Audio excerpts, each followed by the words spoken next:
Hello students, आइए देखते हैं चैप्टर 11 की दूसरी हेडिंग पुनर्योगज डीएनए तकनीक के साधन के बारे में। ठीक है, इससे पहले आपको सिद्धांत समझाया गया था।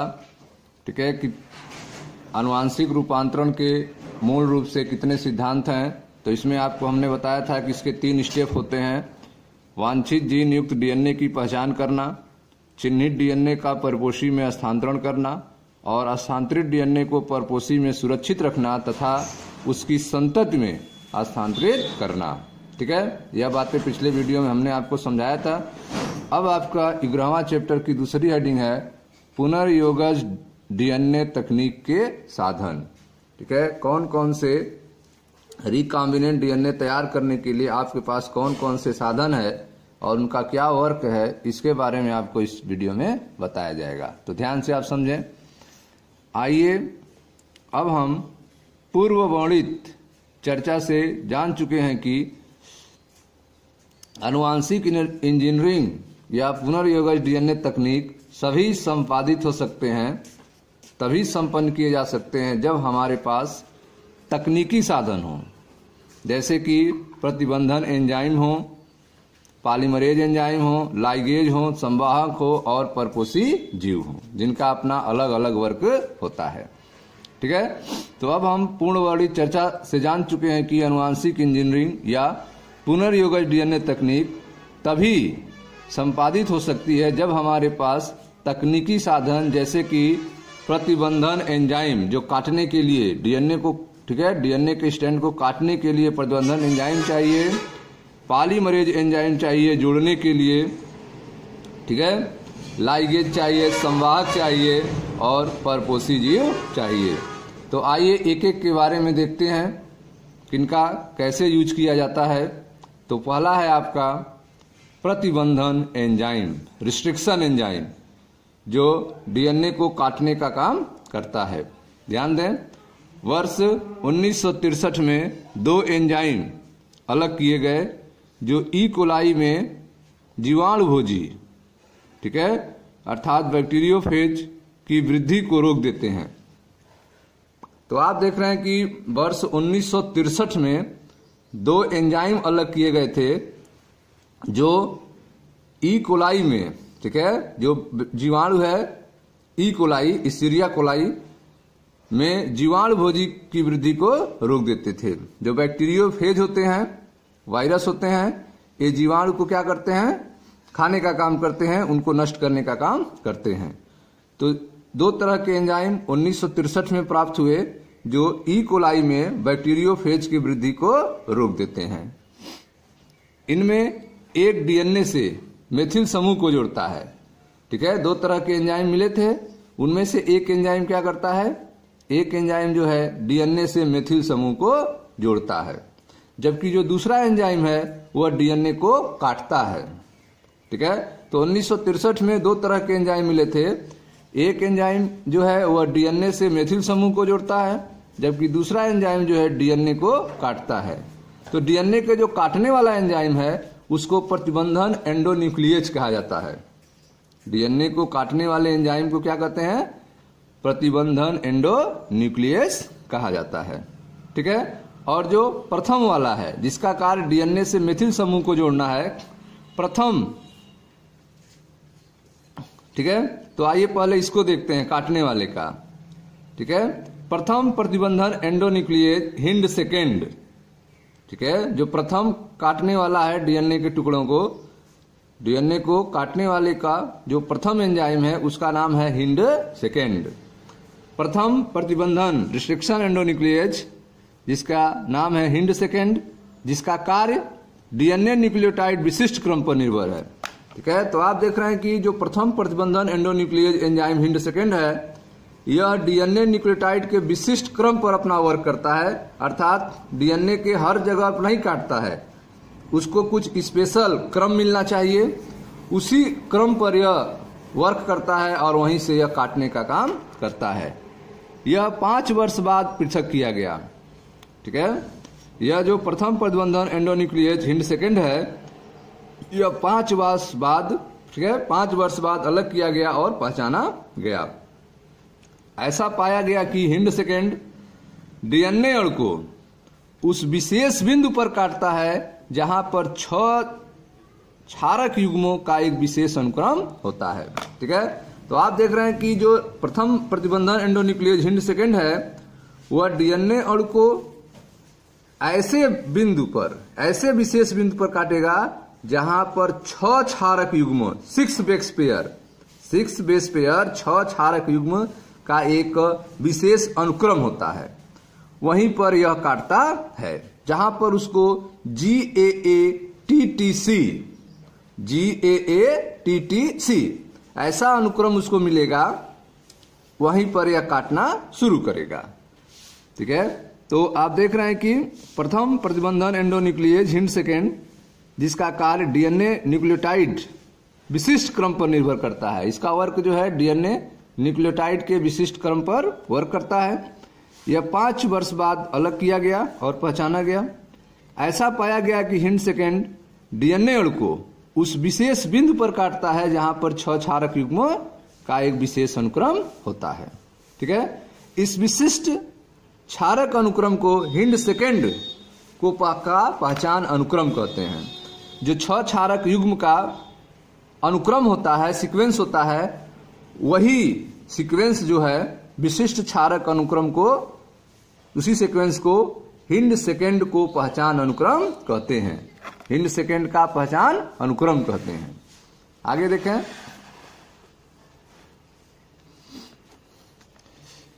हिंड सेकेंड के अलावा आज जो है 900 से अधिक प्रतिबंधन एंजाइमों के बारे में जानकारी है।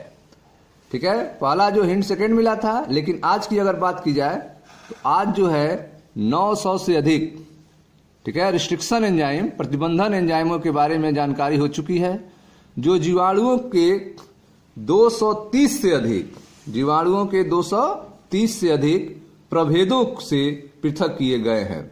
ठीक है, तो आप देख रहे हैं कि हिंड सेकेंड के अलावा आज जो है 900 से अधिक प्रतिबंधन एंजाइमों के बारे में जानकारी हो चुकी है, जो जीवाणुओं के 230 से अधिक स्ट्रेन के द्वारा, 230 से अधिक प्रभेदों के द्वारा अलग किए गए हैं, जिनमें से प्रत्येक विभिन्न पहचान अनुक्रमों को पहचानते हैं।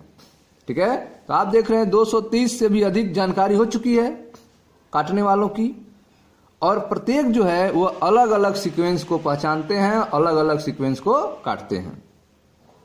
ठीक है, जिनमें से प्रत्येक विभिन्न पहचान अनुक्रम को पहचानते हैं, विभिन्न सीक्वेंस के बारे में पहचानते हैं।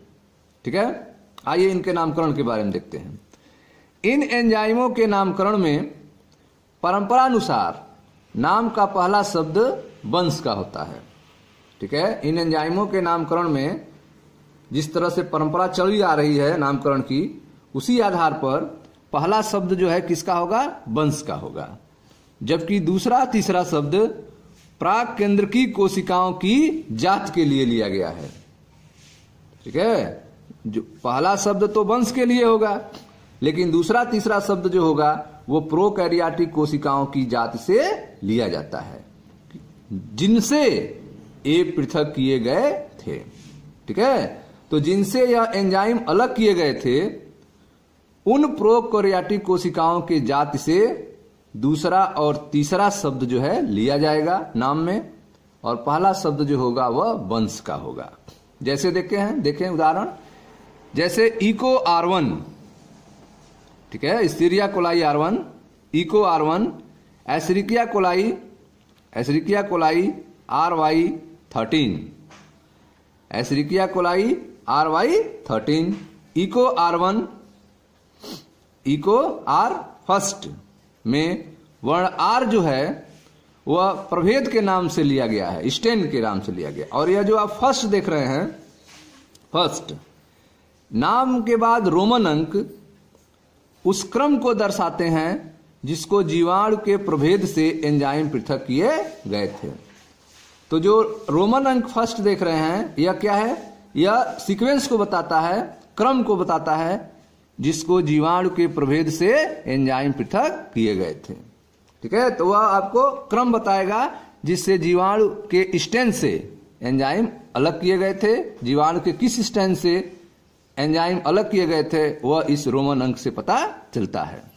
ठीक है, तो आप देख रहे हैं एंजाइमों के नामकरण जो है, इन एंजाइमों के नामकरण में परंपरा अनुसार नाम का पहला शब्द वंश का होता है, जबकि दूसरा और तीसरा शब्द प्रोकैरियोटिक कोशिकाओं के जात से लिया गया जाता है जिससे यह अलग किए गए थे। ठीक है, जैसे eco R1 एसिरिया coli RY13, Eco R1 में वर्ण R जो है वह स्टेन के नाम से लिया जाता है, प्रभेद के नाम से लिया जाता है, और नाम के बाद का जो रोमन अंक है वह उस क्रम को दर्शाता है जिसको जीवाणु के प्रभेद से पृथक किया गया था। हेलो स्टूडेंट्स, आइए आगे देखते हैं प्रतिबंधन एंजाइम।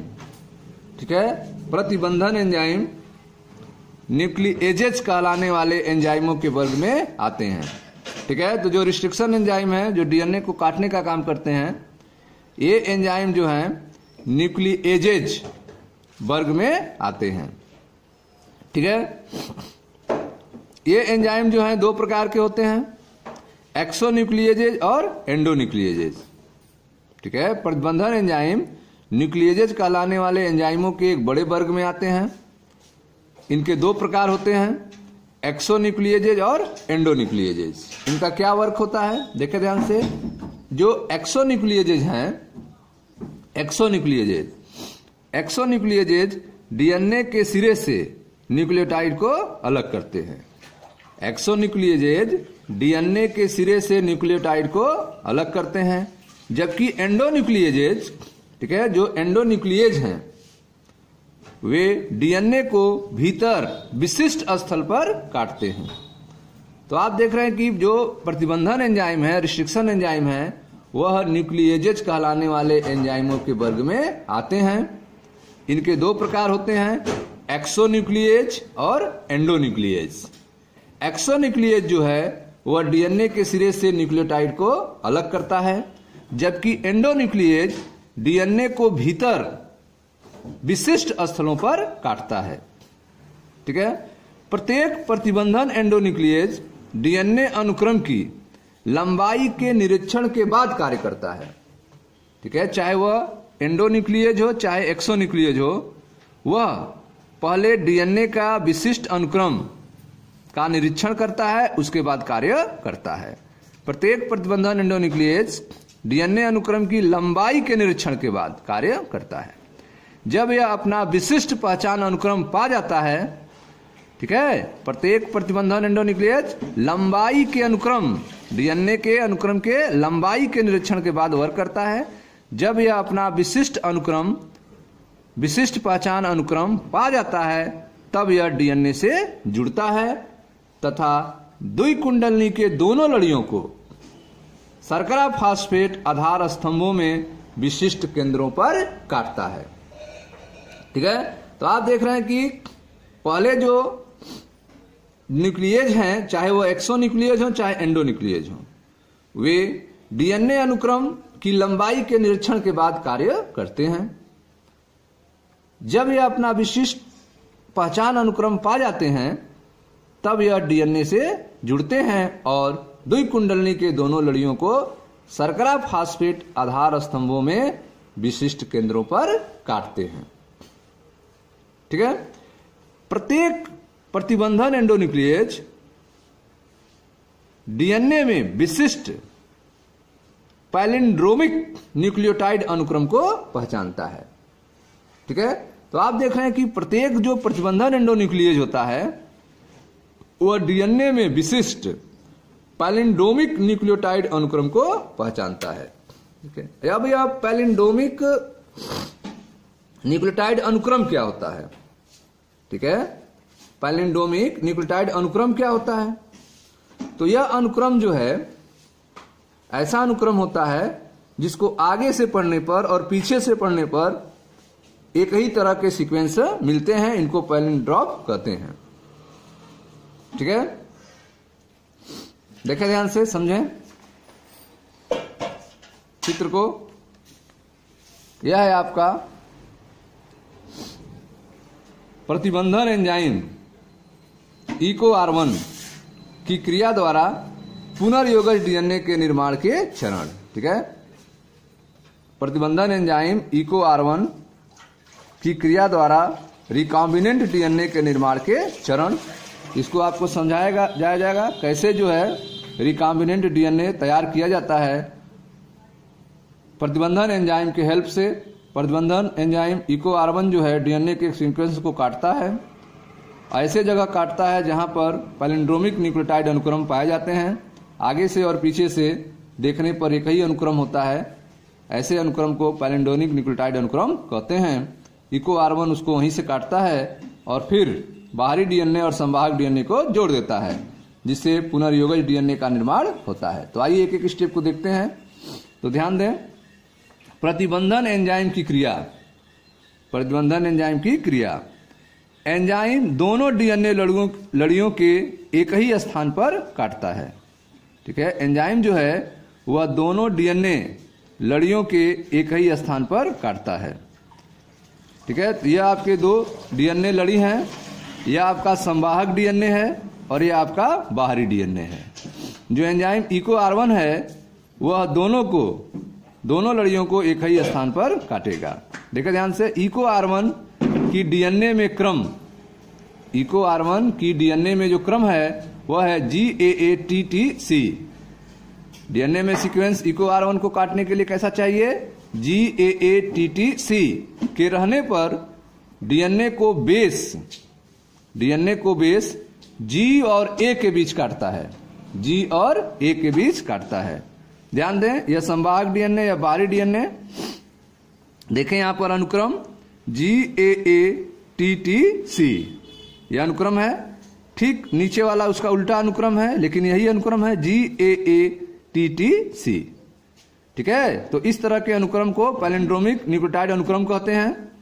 ऊपर से आप पढ़ रहे हैं तो GAATTC है, नीचे से पढ़ रहे हैं उल्टा करके तो GAATTC है। तो इसी अनुक्रम को यह EcoR1 जो है काटता है। बाहरी डीएनए में भी देखें वही अनुक्रम है GAATTC, और नीचे से देखें GAA उल्टे रूप में GAATTC। तो दोनों में अनुक्रम, संवाहक डीएनए हो चाहे बाहरी डीएनए हो, दोनों में अनुक्रम एक जैसा है। तो EcoR1 एंजाइम जो है इसको काटेगा।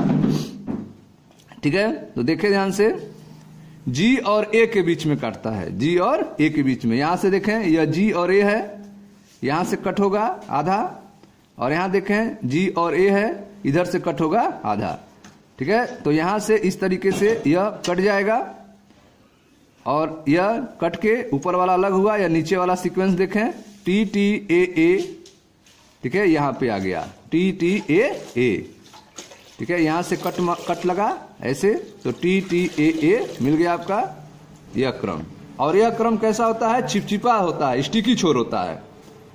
ठीक है, इसी तरह से बाहरी डीएनए को भी कट करेगा। ठीक है, यहां से G और A के बीच से कट करेगा यहां से, तो यह कट होगा AATT। ठीक है, AATT, और यहां से यह कट हो जाएगा। ठीक है, तो ऊपर वाला क्रम आ जाएगा AATT। ठीक है, तो यह चिपचिपा छोर है बाहरी डीएनए का, जो G और A के बीच काटा गया। अब यह चिपचिपा छोर जो किसका है? संवाहक डीएनए का, और यह ऊपर वाला चिपचिपा छोर है जो बाहरी डीएनए का। अब डीएनए के दोनों टुकड़े का चिपचिपा छोर आपस में जुड़ जाते हैं, डीएनए टुकड़े के चिपचिपे छोर से जुड़ते हुए। ठीक है, जब दोनों सीक्वेंस आपस में, संवाहक डीएनए और बाहरी डीएनए, इस तरह से आप देख रहे हैं आके जुड़ गए हैं, और इस तरह से रिकॉम्बिनेंट डीएनए तैयार हो गया है, पुनर्योगज डीएनए तैयार हो गया है, जो EcoR1 के हेल्प से बना है।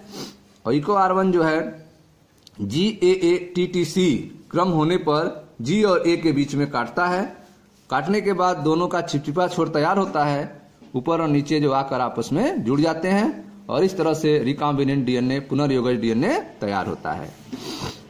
ठीक है, तो आगे देखें ध्यान से, पैलिंड्रोम क्या होते हैं, जिसका अनुक्रम आगे से या पीछे से सेम होता है, इसके बारे में समझते हैं पैलिंड्रोम के बारे में। तो देखें ध्यान से,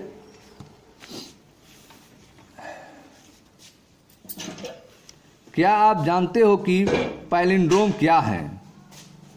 ये वर्णों के समूह हैं। पैलिंड्रोम क्या है? वर्णों के समूह होते हैं। जिन्हें आगे व पीछे दोनों तरफ से पढ़ने पर एक ही शब्द बनता है। जैसे कि एक शब्द होता है मलयालम, मलयालम को आगे से पढ़ें या पीछे से पढ़ें मलयालम तो एक ही शब्द बनेगा। ठीक है, शब्द पैलिंड्रोम और डीएनए पैलिंड्रोम में अंतर है। पैलिंड्रोम शब्द और डीएनए पैलिंड्रोम में अंतर है। देखें क्या है, डीएनए में पैलिंड्रोम क्षारक युग्मों का एक ऐसा अनुक्रम होता है जो पढ़ने के अभिविन्यास को समान रखने पर दोनों लड़ियों में एक जैसा पढ़ा जाता है। ठीक है, डीएनए में पैलिंड्रोम क्षारक युग्मों का एक ऐसा अनुक्रम होता है जो पढ़ने के अभिन्यास को समान रखने पर दोनों लड़ियों में एक जैसा पढ़ा जाता है। उदाहरण देखें, निम्न अनुक्रम को 5 to 3 दिशा में पढ़ने पर दोनों लड़ियों में एक जैसा पढ़ा जाएगा। अगर इसे 3 to 5 दिशा में पढ़ा जाए तब भी यह बात सही है। जैसे देखें 5 to 3 डायरेक्शन में पढ़ रहे हैं GAATTC, GAATTC। इसी के उल्टा अगर पढ़ें 3 to 5 डायरेक्शन में, ठीक है, तो CTTA, ठीक है, CTTAAG, CTTAAG। ठीक है, तो यह हो गया आपका पहला डायरेक्शन था 5 to 3, दूसरा है आपका 3 to 5 और अनुक्रम क्या है, एक ही मिल रहा है, चाहे सीधा पढ़ें चाहे उल्टा पढ़ें। ठीक, प्रतिबंधन एंजाइम डीएनए लड़ी को पैलिंड्रोम स्थल के केंद्र से थोड़ी दूरी पर लेकिन विपरीत लड़ियों में दो समान क्षारकों के बीच काटते हैं। जैसा कि पीछे हमने देखा था कि जी और ए के बीच से काटते थे। यह प्रतिबंधन एंजाइम डीएनए लड़ी को पैलिंड्रोम स्थल के केंद्र से थोड़ी दूरी पर लेकिन विपरीत लड़ियों में दो समान क्षारकों के बीच काटते हैं, जिसके फलस्वरूप, ठीक है, जिसके फलस्वरूप सिरों पर एक लड़ी भाग रह जाता है। ठीक है, जिसके फलस्वरूप आपने देखा था जो बाहरी डीएनए थे, ठीक है, और संवाहक डीएनए थे, जब उसको काट दिया गया था तो एक भाग केवल बचा था। एक का, ठीक है, एक का नीचे का भाग बचा, एक का ऊपर भाग बचा। प्रतिबंधन एंजाइम डीएनए लड़ी को पैलिंड्रोम स्थल के केंद्र से थोड़ी दूरी पर लेकिन विपरीत लड़ियों में दो समान क्षारकों के बीच से काटते हैं, जिसके फलस्वरूप सिरों पर एक लड़ी भाग रह जाता है। प्रत्येक लड़ी में प्रलंबी फैलाव मिलते हैं, जिन्हें चिपचिपा सिरा कहते हैं। ठीक है, प्रत्येक लड़ी में आपने देखा था प्रलंबी फैलाव मिला था और जिन्हें स्टिकी इंड, ठीक है, चिपचिपा सिरा कहते हैं। ठीक है, इसे यह नाम इसलिए दिया गया है क्योंकि यह अपने पूरक कटे प्रतिरूप के साथ हाइड्रोजन बंध बनाते हैं। तो दोनों के जो कटे हुए प्रतिरूप थे उनके साथ यह कैसा बंध बना लेते हैं, हाइड्रोजन बंध बना लेते हैं और आपस में जुड़ जाते हैं। ठीक है, तो आप देख रहे हैं कि कटने के बाद जो है दो सिरे बनते हैं और दोनों क्या होते हैं, चिपचिपा होते हैं। उसके बाद जो ये चिपचिपे सिरे हैं वह आपस में जुड़ जाते हैं और जुड़कर हाइड्रोजन बंध बना लेते हैं। ठीक है, तो यह बातें आपको बताई गई थी, फिर से देख लें। तो यह इको R1 रिस्ट्रिक्शन एंजाइम जो है इनको जी और ए के बीच से काटता है, या इसका आधा सिरा मिल जाता है स्टिकी इंड। उसी तरह से फॉरेन डीएनए का भी आधा सिरा मिल जाता है। फिर यह दोनों स्टिकी इंड जो हैं आपस में जुड़कर रिकॉम्बिनेंट डीएनए बना लेते हैं। ठीक है, और यह आपस में कैसे जुड़ते हैं, हाइड्रोजन बंध के द्वारा जुड़ते हैं, हाइड्रोजन बंध के द्वारा जुड़ते हैं। आगे देखें, यह देखें एक फिगर है आपका पुनर्योगज तकनीक के आरेखी प्रदर्शन यहां पर दिया गया है, जिसमें आप देख रहे हैं कि बाहरी डीएनए है और यह संवाहक डीएनए प्लाज्मिड है। संवाहक डीएनए है अर्थात प्लाज्मिड है। बाहरी डीएनए को संवाहक डीएनए में जोड़ना है, इसके लिए रिस्ट्रिक्शन एंजाइम आपने यूज किया और ठीक है, इधर प्लाज्मिड को भी आपने काट दिया और बाहरी डीएनए को भी काट दिया और दोनों एक ही जैसे सीक्वेंस पर आपने काटा है। एक ही प्रतिबंधन एंजाइम दोनों बाहरी डीएनए और संवाहक डीएनए को विशिष्ट जगहों पर काटता है। एक ही, ठीक है, एंजाइम संवाहक डीएनए एंजाइम आपने देखा था इको R1, वह चाहे बाहरी डीएनए हो चाहे संवाहक डीएनए हो, दोनों पर एक ही सीक्वेंस मिलने पर काटता है। तो यह बाहरी डीएनए को आप देख रहे हैं कि यह 20 वाला हिस्सा कट चुका है, लाइगेज, ठीक है। यहाँ पर संवाहक डीएनए का भी हिस्सा कट चुका है। अब जो है दूसरा एंजाइम आएगा लाइगेज एंजाइम। यह जो है बाहरी डीएनए को प्लाज्मिड से जोड़ता है। इस बाहरी डीएनए को कटे हुए भाग को किससे जोड़ देगा? प्लाज्मिड से जोड़ देगा। कौन? Ligase enzyme. लाइगेज एंजाइम जो है वह बाहरी डीएनए को प्लाज्मिड से जुड़ता है। इस तरह से आप देख रहे हैं जुड़ चुका है, ठीक है। तो जब यह जुड़ जाएगा तो यह आपका पुनर्योगज डीएनए बन जाएगा और यह पुनर्योगज डीएनए जो है इसका जो है ई कोलाई में, ठीक है, इंटर करा दिया जाएगा, रूपांतरण या स्थानांतरण करा दिया जाएगा ई कोलाई के कोशिका में।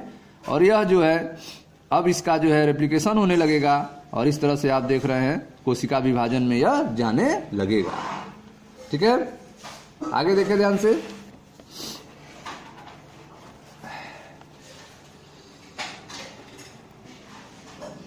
तो आप देखे हैं कि इसे यह नाम इसलिए दिया गया था क्योंकि यह अपने पूरक कटे प्रतिरूप के साथ हाइड्रोजन बंध बना लेता है।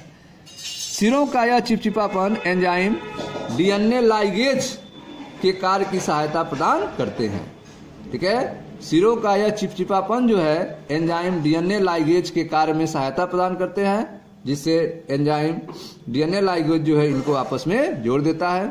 प्रतिबंधन एंडोन्यूक्लिएज का उपयोग आनुवांशिक इंजीनियरिंग में डीएनए के पुनर्योगज अणु बनाने में किया जाता है। प्रतिबंधन एंडोन्यूक्लिएज का उपयोग आनुवांशिक इंजीनियरिंग में डीएनए के पुनर्योगज अणु बनाने में किया जाता है, जो विभिन्न स्रोतों या जीनोमों से प्राप्त डीएनए से मिलकर बना होता है, ठीक है। तो आप देख रहे हैं कि अलग अलग स्रोत के या फिर जीनोमों से प्राप्त डीएनए से बना रहता है और प्रतिबंधन एंडोन्यूक्लिएज एंजाइम के उपयोग से आनुवांशिक इंजीनियरिंग में डीएनए के पुनर्योगज अणु बनाने में किया जाता है। एक ही प्रतिबंधन एंजाइम द्वारा काटने पर प्राप्त होने वाले डीएनए खंडों में समान प्रकार के चिपचिपे सिरे होते हैं, जो डीएनए लाइगेज की सहायता से आपस में किनारे से किनारा जुड़ जाते हैं, ठीक है। तो डीएनए लाइगेज के हेल्प से इनको आपस में जोड़ा जाता है। तो एक ही प्रतिबंधन एंजाइम द्वारा काटने पर प्राप्त होने वाले डीएनए खंडों में समान प्रकार को चिपचिपा सिरे होते हैं, जो डीएनए लाइगेज की सहायता से आपस में जोड़ दिए जाते हैं, ठीक है।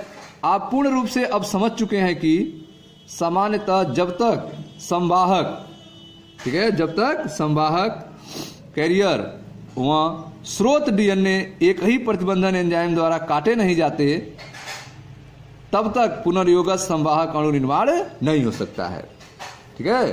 तो आप देख रहे हैं कि जब तक जो है संवाहक, सामान्यतः जब तक संवाहक और स्रोत डीएनए एक ही प्रतिबंधन एंजाइम द्वारा नहीं काटे जाते, तब तक रिकॉम्बिनेंट संवाहक अणु का निर्माण नहीं हो सकता है, ठीक है। तो यह था आपका पुनर्योगज डीएनए तकनीक के बारे में जानकारी। अब अगला है आपका डीएनए खंड का पृथक्करण और विलगन, ठीक है। इसको हम नेक्स्ट वीडियो में बताएंगे। मिलते हैं नेक्स्ट वीडियो में। Thank you.